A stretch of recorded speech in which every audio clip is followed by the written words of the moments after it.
আসসালামু আলাইকুম। ইনশাআল্লাহ আশা করি সবাই ভালো আছেন। আলহামদুলিল্লাহ আমিও ভালো আছি। যেখান থেকে আমার ভিডিওটি দেখছেন সবাইকে অসংখ্য ধন্যবাদ। সর্বোচ্চ ভালোবাসা রইল। লাস্ট ১-২ দিন আমি ভিডিও দিতে পারি না আসলে একটু ব্যস্ততার কারণে।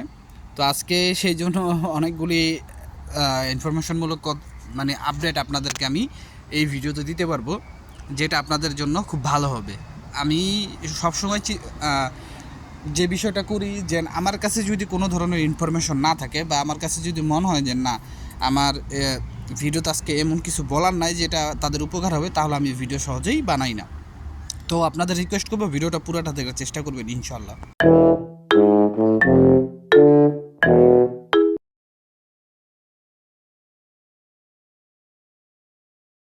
তো সব কিছুর জন্য আলহামদুলিল্লাহ। আপনাদের জন্য এটা সুখবর না দুঃখের খবর আমি জানি না। ইটালিতে আরও 4,20,000 শ্রমিক আনার প্রস্তুতি তারা নিতেছে। এটা আমাদের জন্য অনেক বড় সুখবর। আমি মনে করি এটা তখনই আমাদের জন্য সুখবর হবে যখন আমাদের পিছনে যে 2023 এবং 2024-এ যে সমস্যাগুলি ছিল বা এখনও আছে বর্তমানে, সেই সমস্যাগুলি যদি তারা সমাধান করতে পারে এবং পিছনের সমস্যার মতো যদি এরকম সমস্যা আরও না হয়, তাহলে এটা আমাদের জন্য অনেক বিশাল সুখবর। 4,20,000 শ্রমিক আনবে এবং সেটা হচ্ছে 26, 27, 28-এ। তো সেই ক্ষেত্রে এখন দেখা যায় যে একটা বছর তারা হয়তো বা পিছাই দিছে কেন আমি জানি না, তবে মিনিমাম এই বছর 2025 পুরাটাই লাগবে তাদের। 2025 পুরাটাই লাগবে আপনার এই 23-24-এর সব কার্যক্রম শেষ করতে। কারণ এখনও কিন্তু নলস্তা উঠতেছে, অনেকে নলস্তা পাচ্ছে। আশা করি বুঝতে পারছেন এই বিষয়টা। তো এটা আমাদের জন্য ঠিক সেই সময় সুখবর হিসেবে বিবেচিত হবে। দ্বিতীয় যে বিষয়টা, কালকে আমাকে একজন মেসেজ করছিলেন, যদি ওই ভাইটা আমার ভিডিও দেখে থাকেন তাহলে ওই ভাইটার উদ্দেশ্য করে সকলকেই বলতেছি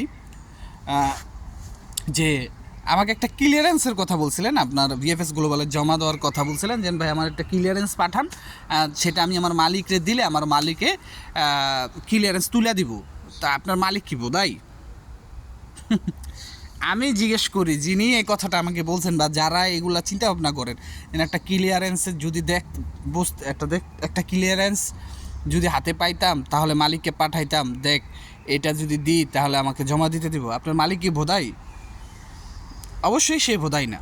ঠিক আছে, সে মালিক কিন্তু গোড়াডেঙ্গায় ঘাস খায়, এটা বুঝতেছেন? আপনি এখান থেকে বা আপনার মধ্যস্থতাকারী, ধরলাম মালিক কিছু জানেন, আপনার মধ্যস্থতাকারী জানে না।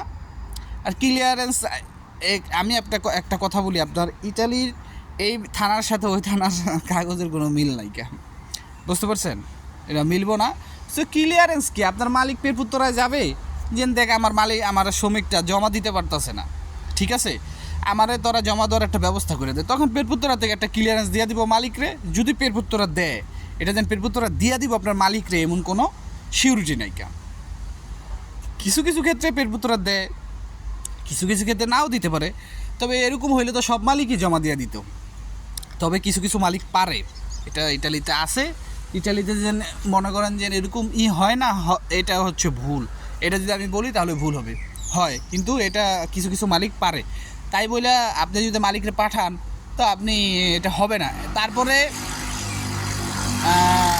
তারপরে উনি আমার আরেকটা কথা জিজ্ঞেস করছিল যে ভাই অ্যাপয়েন্টমেন্ট উইদাউট অ্যাপয়েন্টমেন্ট ছাড়া জমা দেবেন কি? আপনি কীভাবে জমা দেবেন? এটা সেই নিয়ম এখন আর নাইকা, ঠিক আছে? তো আপনার যেহেতু ইমেল করছেন, ইমেলের কিন্তু রেসপন্স আসতেছে। অনেক মানুষ ইমেলের, আমার কিছুদিন আগেও আমার এক বড় ভাই, মানে পরিচিত, ওনার বাসা হচ্ছে কুমিল্লাতে, উনি আমার সাথে অনেক দিন ধরেই কথা বলে। তো উনি এরকম মেল করছিল, তো ওনার মেল আসছে জমা দেওয়ার পরে মনে হয় 7 দিন না 10 দিন, ম্যাক্সিমাম মনে হয় 15 দিনের ভিতরে আপনার ভিসা পেয়ে গেছে। ঠিক আছে, তো আলহামদুলিল্লাহ ভিসা পাইছে, তার জন্য দোয়া করি। কুমিল্লার ছিল উনি, ওনার সাথে একটু আমার দীর্ঘ সময়ই কথা হয়েছে, অনেক বিষয়ে কথা হয়েছে, পার্সোনাল বিষয়। সর্বশেষ যে বিষয়টা আপনাদের সাথে কথা বলি, ভিসা তো এখন পাচ্ছেই, ভিসার আপডেট দিয়ে এখন কোনো লাভ নাই। আপনাদের দরকার হচ্ছে কবে আপনাদের কাগজের সব, যারা ভুক্তভোগী আছেন আপনাদের এটার সমাধান কবে হবে। আপনাদের ভিসা পাওয়ার আপডেট দিয়ে কোনো লাভ নেই।